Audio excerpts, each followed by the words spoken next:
Okay, so just to give you a quick briefing, I'll be calling on you one by one. Please remember to keep your questions just one at a time. There are five of you, so we'll try to get to everybody. And if we do, we'll just start again at the top. Please stay muted when you're not asking a question, and we are all ready to go. We can start with Pink Ninja with Heather. Hi, Deborah. First, I Hi. want to say hello from a farm in Indiana. So that was that was kind of funny for us. I just wanted to ask today. Obviously, we've seen you on a number of movies, television shows. How was it different filming a musical versus roles in that type of atmosphere? It was joyous. I've always been a musical theater nerd, um, and when I was on Smash, I felt like I had the best role on the whole thing because all I did was sit at a table and watch really, really talented people sing and dance. And so here I was doing the same thing, but with 12 and 13-year-olds. Um, and they were so naturally gifted and so exuberant and so, I mean, the passion they had for singing and dancing, literally it was coming out of their pores, and you could see that there was no other place on earth that they wanted to be. And it was just a really uplifting place to work, and to also recognize that, in 10 years all of these kids are going to be on Broadway. Absolutely. Thank you. All right, next up we'll go to Not Quite Susie Homemaker. Hi, Deborah. Thank you so much for being here. My son actually turns 13 the day after this movie hits Netflix, and it's nice to see a movie for this age group that actually deals with what they're dealing with. So I was wondering if you have any sage advice for kids around this age group. Oh boy. The thing I love about this movie is that, I feel like it's very honest about how difficult this transition is from being a little kid to being a teenager.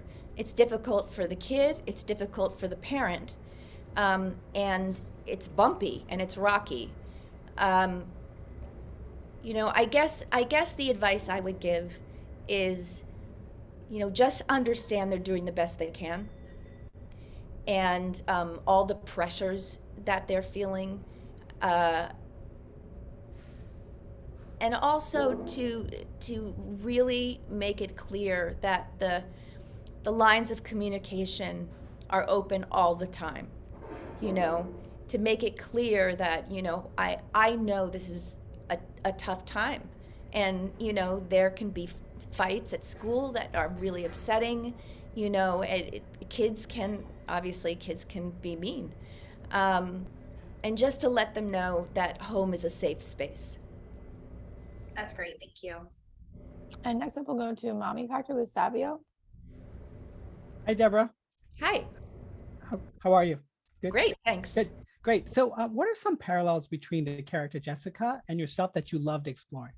Oh gosh. Um, well, first of all, I'm a divorced woman, uh, a a single mom of one lone boy from New York City, who grew up in Rhode Island next to a farm, and was one of three Jewish kids in my whole community. So I saw myself in Evan, and I understood the experience of being an other at that age, and just desperately wanting to fit in and feeling like just people don't understand, and I felt like I said before, I think that the writing between the mother and son was really honest. Um, I love the fact that it's through the boy's eyes. So much of the time, these movies about high school, it's the girls who are struggling. And so to have a boy, it just feels powerful to me. And also, it was very meaningful to me, to see my culture, to see a Jewish family, a story about a family. Because I can't remember another movie where it is about a Jewish family. And with all the anti-Semitism in the world, and it's just getting worse, I think it's really important to show, you know, at the end of the day, inclusion is the way. You know, they make sort of weird guesses about what being a Jew is, and it's funny.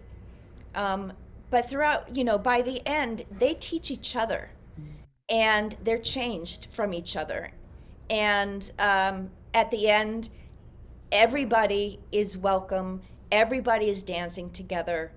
And so I think that really was the most important thing to me.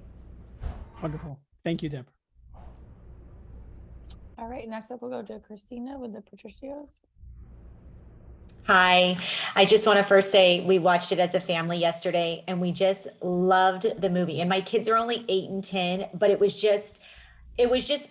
a perfect movie, and it was just wholesome, and we just loved it, and just all the music and dancing, it was just phenomenal. So my question is, what do you hope kids take away after watching this movie?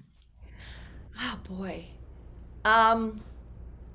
I guess I hope kids can watch and recognize that they're not alone. That, you know, it is whatever struggles they're going through, or questions they have about themselves, it is the norm for this time in a kid's development. So they don't feel so alone. And also to learn how to be forgiving of yourself, because everybody makes mistakes, and you know, adults make mistakes. And so to show that a mistake isn't a failure, it's a lesson, and you can choose to be defeated by it, or you can choose to be better and to make a better choice the next time. Thank you. Next up we'll go to Jana. Hi, Deborah. Thank you so much for your time. It's an honor to be talking to you. So you mentioned that you act with all these amazing 13, 14 years old kids, but what was about Eli? I hope I'm saying his name correctly. Eli Golden, that like this interaction with him, your experience with him on set. Gosh, Eli blew my mind. You know, just walking on that set and having that kind of responsibility of carrying the whole movie, and to have to sing and have to dance and learn choreography, and you know, I just thought that any kid would be overwhelmed by this, you know. And he had his mother with him, who was fantastic, and to watch him navigate so gracefully and effortlessly and humbly. He really stayed down to earth. And the very first day on set, we did our song. So to spend the whole day with him, just the two of us, and to sing a song that's intimate, really brought us together, and really set the stage for the whole rest of the movie. And so I became a mother. I was like, "Are you drinking water? Are you drinking water? It's you're going to go dance, and it's 95 degrees. You need water. Do you have electrolytes?" That's amazing. Thank you. All right, and then we'll go to Bel Air Mommy with Kathy. Kathy, you can go ahead. Hi, Deborah. Thank you so much for being here. And please forgive me for being late. I'm a single mom and my kiddo has an ear infection. I was on the phone with his doctor, and as soon as I hung up, I'm like, I need to jump on and talk to you. No. Thank you so much for giving us your time, and I'm extremely grateful. And I wanted to know, have you seen the movie in its entirety? Because my son and I loved it. He got up and he was shaking his booty. He was dancing. He didn't know the words, obviously, but he was just dancing away. And so we wanted to know, both of us. He was like, I wonder what her favorite scene was because there's so many. And I thought, I'm going to ask her. So Yes. what was your favorite scene and what made it your favorite scene? I mean, my favorite song Yes. it is bad news. Because it was so jazzy and it was so unexpected in this like high school, middle school show to have this jazzy harmonic, and to see these three boys just do it so beautifully. I can't hear that song without singing along. But I think the production number 13. I think that it is so well done. It's so produced. It's expansive. It really sets the stage for the world that the story is taking place in, and lets us know this is going to be a good time. And I have seen it, and I smiled throughout the entire thing, and I marveled at Eli's performance. He was just breathtaking. Yeah, I watched it and I just felt very proud of him and all the other kids, and I was feeling very grateful to be a part of it. It was exquisite. And my son was saying, he's like, moms do a lot for their kids and we don't know. And I said, Oh my yeah. God. Yeah. And at that point, I'm like, yes, entrepreneur. I controlled myself and I was like, yes. And he's like, I'm sorry I get angry at you sometimes. I'm like, I love this freaking movie. Like the whole time, I'm like, we're gonna put this movie on loop. So yeah, it was wonderful. God. It was wonderful. So thank you. Thank you for making this movie. It was amazing. Oh my God. Thank you. Thank you, Kathy. And we'll start again with Heather. Okay, you've touched on it a little bit, Debra, but just to come back, what is the main message that you hope people take away from the movie, especially since it is geared towards a younger audience?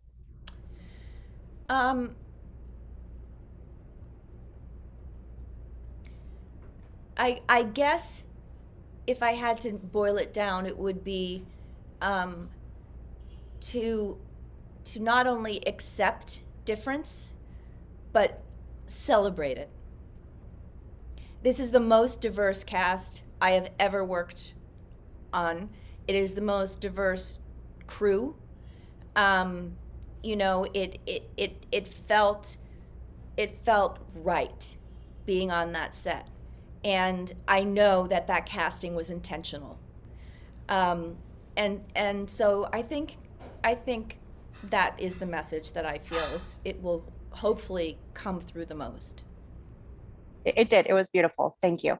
Thank you. And we have time for one more question if we want to go back to Not Quite Susie Homemaker.